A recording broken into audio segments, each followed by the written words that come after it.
से 9वीं फेल मुख्यमंत्री उप मुख्यमंत्री बने, उसी प्रकार से 9वीं फेल वाले MBBS के कुर्सी पर बैठ कर के हॉस्पिटल चलाते हैं और मेडिकल के ही डॉक्टर का वहाँ 100 है, जिसके कारण वो हॉस्पिटल चलता है। एक भी पेशेंट प्राइवेट में खुद से नहीं जाता है, पेशेंट को किडनैप करके मेडिकल से ले जाया जाता है, और नहीं तो सरकारी एम्बुलेंस से आप चलिएगा और प्राइवेट एम्बुलेंस से प्राइवेट हॉस्पिटल में उतर जाता है। तो सरकारी एम्बुलेंस वाले का भी कॉल डिटेल को निकाला जाए। सभी डॉक्टर खास करके इमरजेंसी में जो भी पेशेंट को देखने वाले डॉक्टर है, उनका अगर निकाला जाएगा तो मालूम होगा कि वो प्राइवेट से 10 लाख का महीना कमा रहे हैं। चलिए परिचय अपना दे दीजिए। SKMCH में जब मंत्री जी आते हैं तभी सफाई होता है ना, तो बदतर स्थिति है SKMCH की, इस पर क्या कहेंगे आप? जी, SKMCH की बुरा हाल है। आप देख रहे हैं थोड़ा टीचर की तरफ देख लीजिए, तो यह पूरा व्यवस्था जो है ऐसे ही है। जबकि हम लोग मेन गेट जहाँ एंट्री गेट है ना, यहाँ दवा वितरण होता है, यहाँ एड्स का इलाज किया जाता है, बगल में थाना है, और इस प्रकार जो व्यवस्था है घर पर भी देखिए पूरा घर का क्या स्थिति है।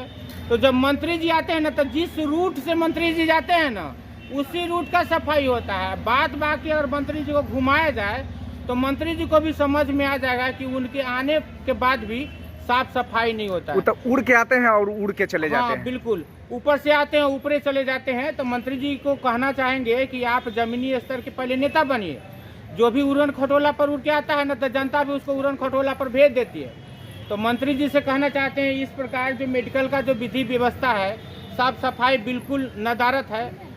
शौचालय में भी अभी तक पैसा लिया ही जा रहा है। शौचालय में जो आप निःशुल्क लिखते हैं ना, तो निःशुल्क नहीं है, शौचालय में भी पैसा का व्यवस्था भी है और पैसा लिया जा रहा है।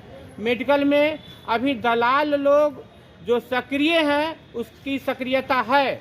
मेडिकल के इर्द गिर्द जितने भी हॉस्पिटल खोले गए हैं, तो मेडिकल से पेशेंट को किडनैप करके ले जाता है, और बाद में जब पेशेंट मर जाता है तो रात में पोस्टमार्टम भेज दिया जाता है। ऐसा 4-5 घटना गायघाट क्षेत्र का है जो हमारे संज्ञान में है।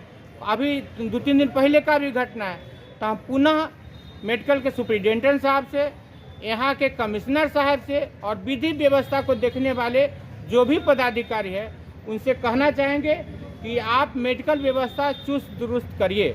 SKMCH के इर्द गिर्द में देख रहे हैं कि बगैर लाइसेंस का नर्सिंग होम चल रहा है। इसका जिम्मेवार किसको ठहराते हैं, किसको मानते हैं? इसका जिम्मेवार जो प्रेजेंट की सरकार है, और जो वहाँ के अभी मंत्री हैं, और विभागीय लोग को जिम्मेवार मानते हैं कि अगर आप लाइसेंस चेक करते और जाकर के, हम तो कहते हैं कि आप मेडिकल में घुसिए, अगल बगल नर्सिंग होम में जाकर के पूछिए, उस पेशेंट से जाके पूछिए, उस परिजन से जाकर पूछिए कि आप कैसे आए इसमें, तो पता चलेगा कि सरकारी एम्बुलेंस से आए हैं, अब प्राइवेट एम्बुलेंस वाला वहाँ जाकर छोड़ दिया।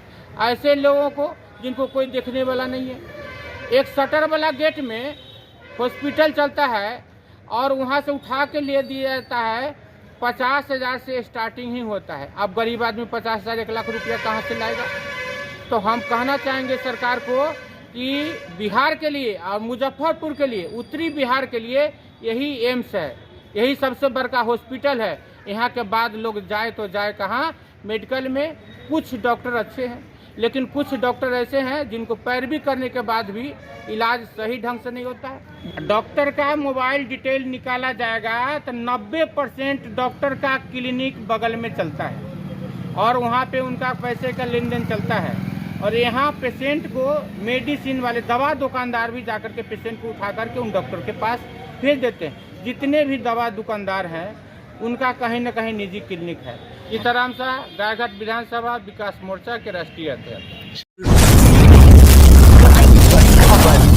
आपको पता है सच का आईना।